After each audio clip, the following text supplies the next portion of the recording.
Good afternoon, everyone, and welcome to Inside Hound Nation. I am your host, Matt LeBossonnaire, and welcome to the podcast that is everything Assumption Athletics. This episode will consist of two segments. First, we'll start out with an interview with our Director of Athletics, Eric Gobiel, and then we'll pan in to a preview of the fall season, look at preseason polls, and a quick recap of last season. But without further ado, let's get into the interview. Eric, thank you so much for joining me. Thanks for having me, Matt. Excited for this upcoming year. Really exciting stuff to come.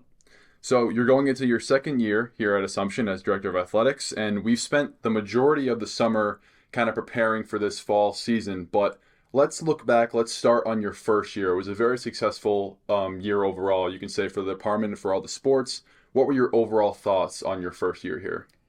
Yeah, Matt, I think we were very fortunate in the sense that it was a very positive year this past year. It went by very, very quickly, at least in my opinion. But we were fortunate enough to have a lot of success. First and foremost, our student athletes do what they've always done, and they were successful in the classroom time and time again. They've proved to do that very, very well and have a lot of academic success, which is ultimately goal number one. Goal number two for our department is to always have success on the fields, courts, ice, pool, track, course, etc. And we were fortunate enough to do that and had multiple teams participate in the NCAA tournament, including some individuals who also were able to participate in the national tournament as well. So you talked again a lot about that success on the athletic team. So personally for you, did you have a most memorable moment here so far, if one stands out? Sure. I think there were many, Matt. I think again that positive energy that our students brought forth this past year was unique. And I know it's something unique to Assumption. I'm really excited to see how they elevate that in the coming year. I think in terms of on-field success, having those teams go to the NCAA tournament and those individual athletes in our track and field and cross-country programs run at the national stage, and to be able to watch them and travel with them during that time was probably my most memorable moment. But there were many this year. We were very fortunate to have those, including hosting the East Regional for the women's basketball championship, and lucky enough to have our team be successful and move on to the Elite Eight in that sense, among some of our other teams such as football, golf, and field hockey. Absolutely. Good choices. So what would you say your biggest differences were that you saw coming from a Division III institution to now here at Assumption? It's a great question, Matt. I think when you think in terms of division, people think there's a major discrepancy between, 1, 2, and 3. I think, 2 and 3 are much more closely aligned than people may realize, but I think the biggest difference is the athletic aid in the compliance piece of that. So for me, the adjustment there was getting to know the Division II compliance rules and bylaws a little bit better than I had in the past. And then also getting a full grasp on our athletic aid, our athletic scholarships, and how we can best use the resources we have available to best suit our teams to enhance our student athlete experience and progress them moving forward. All right. So this year, Greyhounds, again, like I mentioned, overall the whole year, a lot of the teams are very successful. Every single season we played in NCAA contests, athletics going well all around. So on that side of things, athletics only, what are your hopes in terms for your second year?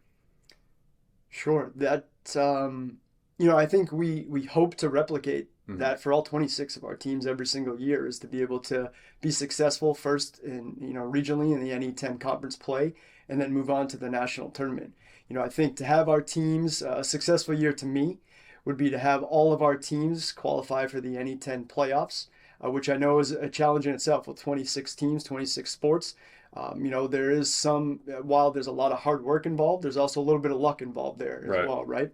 So I think having our teams be competitive in all that we do, and if we are lucky enough to have good runs in the NE10 playoffs and then beyond, I think that in itself will be a successful year for us. Last question for you, Eric. Now, we just talked about athletics. Now, for us here in administration, what would you say your personal goals for yourself and the administration office as a whole are for this second year?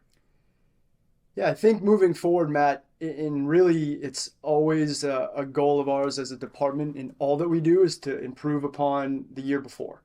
So we are constantly evaluating all that we do. We want to enhance the student athlete experience, really all encompassing in the sense that we want them to have a positive experience, on, again, the fields, courts, ice, track, etc. but also in our community. And we want them involved in the community. We want them involved with programs like Team Impact, with the Handcheck 40 initiative that will be started this year as part of our program. And I think if we can lend to bringing that positive energy to the experience that our students are getting and enhancing that year to year, all the while adding additional resources when we can, that are all really good directions forward for us. In the coming year, that would be the goal. Eric, thank you so much for your time and for everything you do here at Assumption. That's my pleasure, Matt. Excited to have our teams compete and get our students back on the field for the 23-24 year, and go Hounds. All right, welcome back for the second half of episode 1. Once again, thank you to our director of athletics, Eric, for sitting down with us and chatting about his first year and what his hopes are for the second year. Now, let's take a look at our fall sports and what we have going on here at Assumption. We will begin with football. The Greyhounds had a fantastic season last year, winning the NE10 for the third time in program history. They went 8-3, 6-1 in conference, including a very big 14-13 victory over the University of New Haven, who are ranked first going into this new season. The Greyhounds are picked second in the preseason poll and picked 23rd in the national poll. They will open up their season against Kutztown for the 8th year in a row on Saturday, September 2nd at noon. The transition over to soccer. Men's soccer are actually the very first home game of the fall for any team. They open up on Thursday, August 31st at 4 p.m.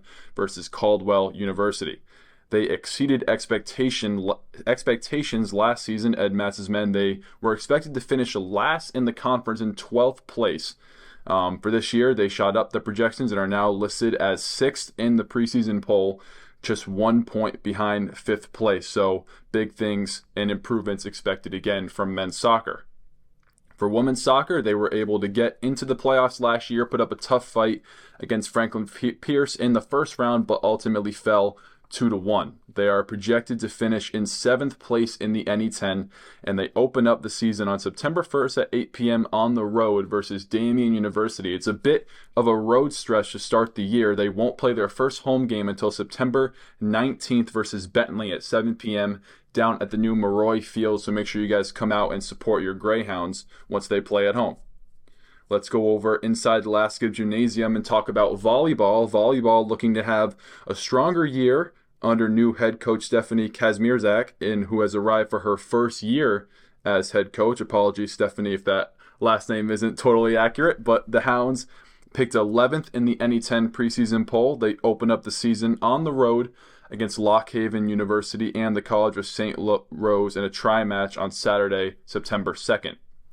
Now over to field hockey. Field hockey usually has very successful seasons. They've done very well under head coach Annie Leahy, and they're looking to keep that success up in the 2023-2024 campaign. Last year, the Hounds went 15-6 overall, 11-2 in conference, and they beat number 6 St. Anselm here at home to advance to the NCAA tournament second round. They traveled to Seattle, Washington, prior to being defeated by East Stroudsburg University, but a great experience for them, a second consecutive trip to the NCAAs. The Greyhounds are listed at number 1 in the preseason polls going into the 23-24 campaign with 157 points in the league-high 5 first-place votes. They open the year on September 1st at home versus Westchester University of Pennsylvania. To men's and women's golf, the men are looking to win their 3rd straight Northeast 10 title after winning again last year. They open up their season on September 9th through 11th, playing in the Franklin Pierce University Fall Invitational. The women, under new head coach Vin Sasso, looking to have a strong season. They also open on that same weekend, September 11th, playing at the Hartford Hawks Women's Invitational. To tennis, the men's and women's tennis teams, both being coached by head coach Chris Popa in his second season, looking to grab more wins with a new squad full of players all over the world. The men open their season against Wheaton College at home on September 15th, while the women take on Holy Cross September 2nd, also here at the Assumption tennis courts. And to round things off for the fall, the cross-country teams will have their first race on Saturday, September 2nd, racing in the 2023 Suffolk Short Course Classic. And that is going to do it for the fall sports quick preview look and recap on how they did last year and what's coming up in the fall for Assumption Athletics. And that's going to do it for episode 1 of Inside Hound Nation. My name is Mal Bossonaire. Thank you very much if you're listening, watching anywhere. If you want to stay up to date on everything Assumption, please check out our website, AssumptionGreyhounds.com. Follow us, follow the Greyhounds on Twitter, Instagram, and Facebook, and we'll see you next time.